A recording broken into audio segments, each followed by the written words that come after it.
તો મિત્રો આજે આ વિડીયોમાં હું તમને બતાવીશ કેટરિંગ ઓર્ડરમાં બનતું પંજાબી સ્ટાઇલમાં છોલે ચણાના શાકની રેસીપી। જો તમારે ઘરે અમારા જેવું છોલે ચણાનું શાક બનાવવું હોય તો વિડીયોને સ્કીપ ના કરી દેતા। તો આ પંજાબી સ્ટાઇલમાં શાક બનાવવા માટે આપણે પહેલા ડુંગળી અને ટામેટાને શેકીને ગ્રેવી બનાવી લઈશું। તો તેની માટે તેલમાં થોડું જીરું નાખીને ડુંગળીને થોડી શેકી લઈશું। અને આ 100 માણસનું શાક બનાવવા માટે મેં 3 કિલો ડુંગળી લીધી છે। આ ડુંગળીને તમારે મીડિયમ ફ્લેમ ઉપર શેકવાની છે। આ ડુંગળી શેકાઈને તૈયાર થઈ જાય એટલે આપણે તેમાં 2 કિલો ટામેટા નાખીશું। ટામેટા નાખ્યા પછી આપણે તેને 10 થી 15 મિનિટ મીડિયમ ફ્લેમ ઉપર ફરી શેકાવા દઈશું। અને મિત્રો આ પંજાબી ગ્રેવી બનાવ્યા પછી તમે છોલે ચણાની સાથે બીજા કોઈ પણ પંજાબી શાક બનાવી શકો। અમે પનીરનું શાક પણ આ જ રીતે ગ્રેવી બનાવીને બનાવીએ છીએ। પછી આપણે તેમાં 1 ચમચી મરચું અને 1 ચમચી હળદર નાખીને તેને મિક્સ કરી લઈશું। તો આ ડુંગળી અને ટામેટામાંથી તેલ છૂટશે એટલે તમને ખબર પડી જ જશે કે આ ડુંગળી અને ટામેટા શેકાઈ ગયા છે। પછી આપણે તેમાં જરૂર મુજબ થોડું પાણી નાખીશું। પાણી નાખવાથી આપણે જે મરચું નાખ્યું હતું તે બળશે નહીં અને ગ્રેવી થોડી ક્રીમી ટાઈપની બનશે। તો આ ડુંગળી ટામેટા આપણા શેકાઈ ગયા છે। તો આપણે તેને મિક્સરની મદદથી ગ્રેવી બનાવી લઈશું। પછી બીજી બાજુ આપણે 3 થી 4 કલાક સુધી ગરમ પાણીમાં પલાળી રાખેલા 4 કિલો ચણાને એક કુકરમાં હળદર અને મીઠું નાખીને કુકરની 3 સીટી લગાવી દઈશું। તો ચણા બફાય ત્યાં સુધી આપણે મસાલેદાર છોલે ચણાના શાકનો વઘાર કરીશું। તો તેની માટે પહેલા આપણે એક કઢાઈમાં તેલ ગરમ થવા મૂકી દઈશું। તો તેલ ગરમ થાય એટલે આપણે તેલમાં જીરું, તજ, તમાલપત્ર, સૂકા મરચાં અને 4 થી 5 લવિંગ નાખીને આ છોલે ચણાના શાકનો વઘાર કરીશું।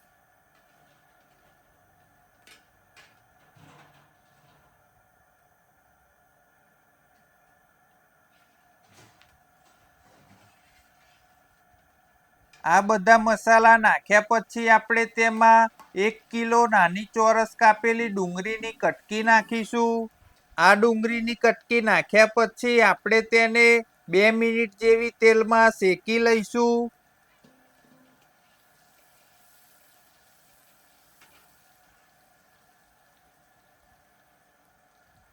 પછી આ વઘારમાં આદુ, મરચાં અને લસણની ગ્રેવી નાખીને તેને 5 મિનિટ જેવું શેકી લઈશું।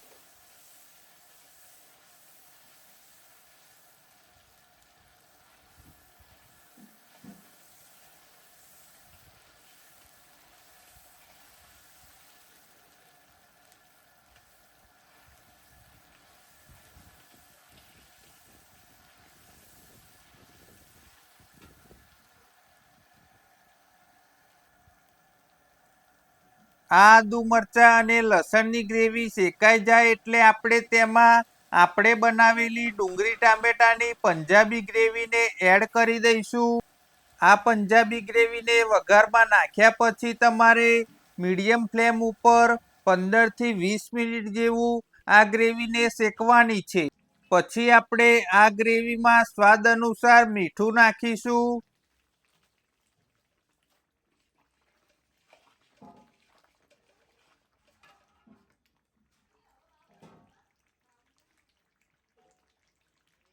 તો જુઓ આ રીતે આપણી ગ્રેવીમાં તેલ ઉપર આવી જાય એટલે આપણે તેમાં મરચું, હળદર અને કાશ્મીરી મરચું નાખીશું।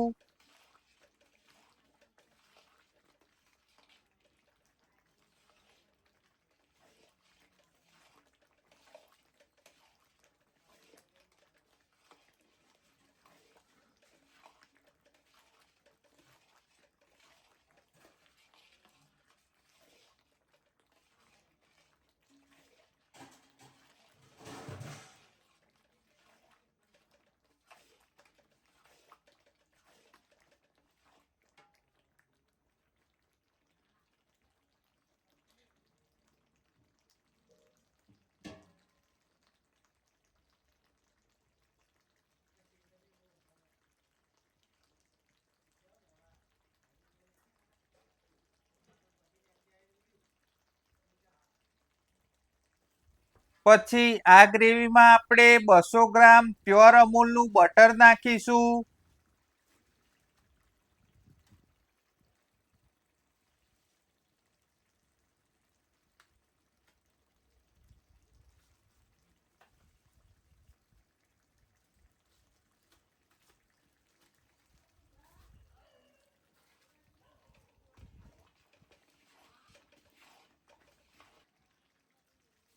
પછી આ ગ્રેવીમાં આપણે જરૂર મુજબ ગરમ પાણી નાખીશું.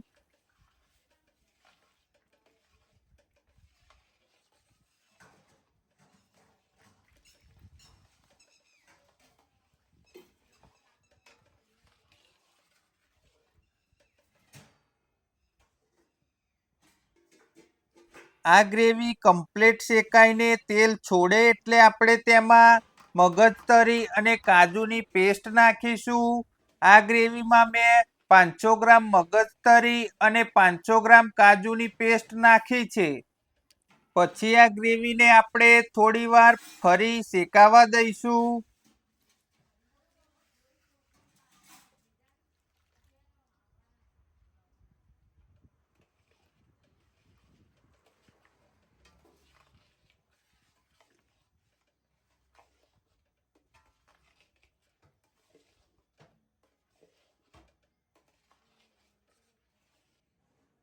પછી આપણે આ શાકમાં ચોરસ કટિંગ શિમલા મરચાં નાખીશું.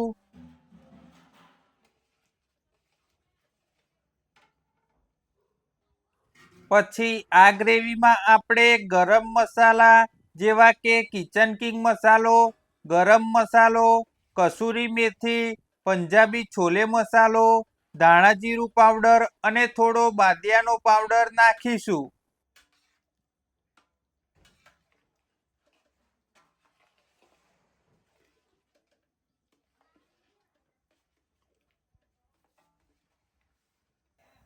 પછી તે મસાલાને આપણે ગ્રેવીમાં મિક્સ કરીને આપણે જે ચણા બાફ્યા હતા તેને ગ્રેવીમાં મિક્સ કરી લઈશું. આ ચણા નાખ્યા પછી જો તમને ગ્રેવી થોડી ડ્રાય દેખાય તો તમે તેમાં થોડું ગરમ પાણી બીજું નાખી શકો છો.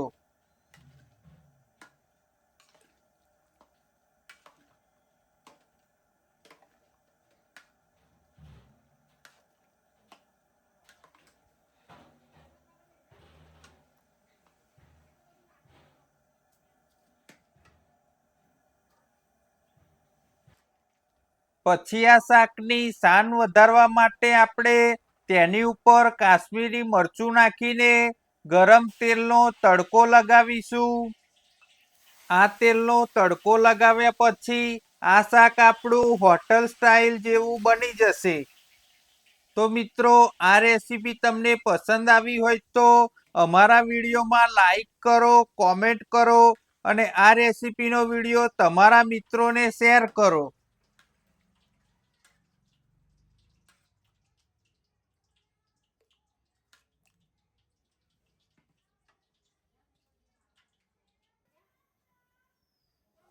પછી આપણે આ છોલે ચણાના શાકમાં 200 ગ્રામ જેવું અમૂલનું ચીઝ નાખીશું.